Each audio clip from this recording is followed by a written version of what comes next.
The story begins in a bar where a man named Joseph is waiting for his sister, Sydney.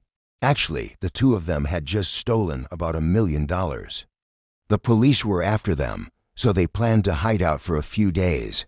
Sydney did it for the money, because she was in debt and wanted to give her daughter a better life. Joseph had an idea too. He said he'd met a woman who owned an old house near a nearby village, and the house had been empty for a long time. He said they could hide there. Once things calmed down, they'd go back to their old lives and use the stolen money to start a better life. It was only a matter of a few days. While they were quietly talking about the plan in the bar, they suddenly heard police sirens. They quickly left the bar and ran toward the nearby forest. After stopping a little ways off, they changed their clothes and threw their old stuff bags and weapons into a pond. Then they headed toward the house Joseph had mentioned. Sydney trusted her brother completely. After walking for a bit, they reached some fields. From there they heard gunfire. When they got near the house, they saw 3 guys joking around outside. Sydney stepped out with a gun and told them to leave. The guys laughed at her, but when Joseph fired from the other side, the 3 ran off in fear. Joseph told Sydney they needed to get inside right away, and they went into the house. Inside, the house looked very old, like no one had lived there for years. Things were scattered and the floor was dusty. The man who'd given Joseph the house had told him something strange. This house could do time travel. In other words, a person passing through it could end up in the past or the future, or even be sent to another world. Joseph thought that if they stayed hidden there for a few days, there'd be no trace of the theft. The woman had also given Joseph instructions. There were 2 old clocks in the house that had to be set in a special way. Then, again outside, they heard police sirens. Sydney said they should run, but Joseph insisted they go to the basement. The basement door only opened with the clock's combination. Together they set the clocks the exact way the instructions said, and when the door opened they hurried downstairs. They could hear the police searching the house above. In the basement, Joseph opened an old diary and told Sydney to dial a particular number on the phone. Sydney did what he said and dialed it. When she dialed, she spoke some strange words. They were actually code words. Suddenly, everything went dark and quiet. When they came up from the basement, they saw the whole layout of the house had changed. Things were back in place, and the house looked new, as if someone lived there now. They had actually traveled to a different timeline, back to when the house was brand new. Joseph, remembering the diary's instructions, set the clock on the wall again. Sydney was stunned. She couldn't believe this was actually happening. But the truth was, the people who had sent them there were nowhere to be found. That meant there was more to this than they had been told. Joseph told Sydney the place was safe for them now on one condition. They had to stay there for 14 days. After that, they could return to their timeline when everything would be quiet. They felt relieved, thinking the police wouldn't find them. The kitchen was stocked, and movies and records were on the table to pass the time. The first day they relaxed. The next day Joseph went out to explore near the house and learned there was a limit to the property, a boundary they couldn't cross. He had been told about this before. Inside the house, Sydney found some old clothes. The furniture looked a little newer and more modern now, but neither of them cared. They just needed to hide out there for a while. That evening, they cooked dinner together, then sat down to count the stolen money and write everything down. Keeping records was important. Sydney looked at a photo of her daughter and comforted herself, believing that everything would be fine. Days passed, and soon 13 days had gone by smoothly. One night, the 2 were talking about some antique, some really old thing, and started reminiscing about their past. It turned out their past hadn't been very good. From the way they talked, it seemed Joseph had never really been there for Sydney. Still, both of them were happy to have each other now. They remembered their parents, and Sydney recalled an old song that her mom used to love. In this way, 2 weeks passed, and the 2 felt relieved. They thought everything was fine now, and that they were finally going to leave. Sydney was eager to go back to her daughter. They started cleaning the house, and Joseph burned all the trash. Earlier, they had followed the basement's instructions to reach a different timeline and hide there. Now, to return, they had to follow the same process again. Both of them headed toward the basement, but they were shocked to find the door locked. Nearby, they saw a mill and a church. On the door, there was a message written, "If you want to go back, go to the old mill." Seeing that, Sydney panicked and ran straight toward the mill without thinking. Joseph followed her, trying to calm her down. When they entered the mill, they were stunned. Inside, the church-like setup looked as if it had once been used for some kind of religious ritual. There was also a dead body lying there, in a terrible condition. Next to it was a stand with a message, "You are trapped in a time loop. If you wish to stay here, sign below." Sydney froze in fear. She refused to sign the papers and ran out of the mill in panic. Remember earlier when I mentioned that the house had a boundary, a limit beyond which no one could go? When Sydney tried to cross that limit, she started vomiting and collapsed unconscious.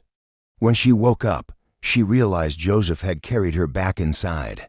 They both now understood that they couldn't leave this place no matter what. As soon as she came to, Sydney yelled in frustration, feeling like she had escaped one nightmare only to fall into another. What shocked her even more was when Joseph told her that the corpse they'd seen in the mill belonged to the same woman who had sent them there, the one who was supposed to help them. That meant she herself had vanished or died long ago. The two realized there was no straightforward way out. Reluctantly, Joseph signed the documents. The moment he wrote his name, a safe unlocked. Joseph checked his old diary for the code and entered the combination. Inside the safe was a tape recorder and a small note. The note said, "Say something and close the safe. Your voice will create a connection." Joseph played the tape, and an unfamiliar man's voice came through. The voice said, "You're not supposed to be here. Go back home." The man knew everything about them, their theft, their escape, everything. Sydney tried to talk to him, thinking maybe the man wanted a share of the money. She was desperate to find a way out, but the man didn't care about the money. Joseph suspected that the voice might belong to someone from the future, or from another universe altogether. Now, they realized they were truly trapped. The voice on the tape said, "If you want to get out alive, you'll have to kill someone." Both of them were shocked. Sydney asked, "Who?" The voice replied, "A stranger is coming soon. You'll have to kill him and erase every trace of him. Only then can you return to your timeline. We can track you, but not him. We don't know what time he belongs to or which timeline he's from. If you kill him, you'll go back. If not, your existence in the real timeline will be erased. We can't say when he'll come, but one day he definitely will to kill you." Hearing all this, they returned to the house and started planning how to handle the situation. They had a few weapons around, not knowing when that next step or attack would come. There was no way to tell when, where, or how that unknown man would attack them. So, the two of them started taking turns standing guard, watching over the house day and night. Months went by, but no one ever came. They couldn't leave the place either. The only good thing was that the food never ran out. Every time the fridge got empty, they'd just close it, open it again, and it was full of food once more. The place was caught in some kind of loop, being controlled by the same people they had spoken to before. Whoever they were running a massive experiment here. As time passed, one day Sydney started digging into the history of the house. She looked through old photos and papers and noticed that everything came from different time periods. Nothing seemed to belong to a single owner. Then she discovered that after 1955, the house had no registered owner at all. When Joseph saw that, he got furious. He realized they were being used, like lab rats in an experiment. They hadn't heard from that strange voice again either. Every day, Joseph went back to the mill, trying to use the tape recorder to contact them, but there was never any response. Months later, while Sydney was keeping watch outside, that unknown man finally returned. He was watching her from a distance. Joseph saw him first and shouted a warning.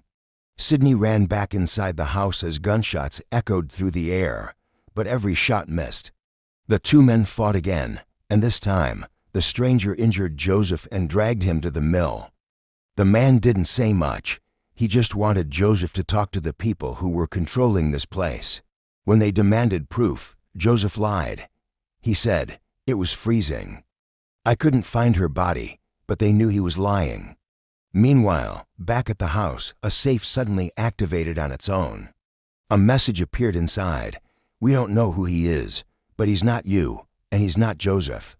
He's not your future self, not your parents, but whoever he is, you must kill him." When that stranger entered the house, Sydney fought back.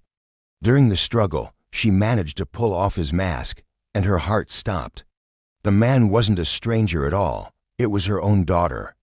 At that moment, Joseph rushed in. Sydney's daughter quickly covered her face again. Joseph, not knowing who she was, aimed his gun, ready to shoot.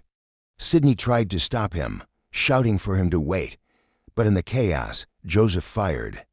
To protect her daughter, Sydney jumped in front of the bullet, and it hit her instead. She died before she could tell Joseph the truth, that the girl was her daughter. The daughter ran off before anyone could stop her. Sydney was gone. Joseph was shattered, heartbroken by his sister's death. He buried her himself, and then begged the people controlling the experiment to send him back to his original timeline so he could fix his mistake. They agreed, and sent him back. Joseph found himself at the same moment in time when he and Sydney were supposed to arrive at the house with the stolen money. He killed his past self and took Sydney with him to the house again. But somehow, the same mistake happened again. He killed his sister once more. This didn't happen just once. It happened over and over again. Years passed. The loop repeated endlessly. Then, one day, Sydney came to the same bar again. Joseph was now an old man. He looked at her and said, "I've tried everything to save you, but every time. The loop forces me to kill you. It'll never stop, not unless you end it yourself. Forget the money. Go back to your daughter. This is the past. If you don't go to that house, everything could finally stop." With no choice left, Sydney shot Joseph. As soon as she did, the alarms went off, and she ran. But that meant the cycle had restarted. Everything was about to happen all over again, that the loop reactivated. In the final moments, we realized the truth. This place was built by the same people controlling it from the outside. They had been running experiments here since 1955. That's why the house was filled with objects from every time period. And the biggest reveal, there were many more of these time houses scattered around, each one trapping different people in their own endless loops. And that's where the movie ends.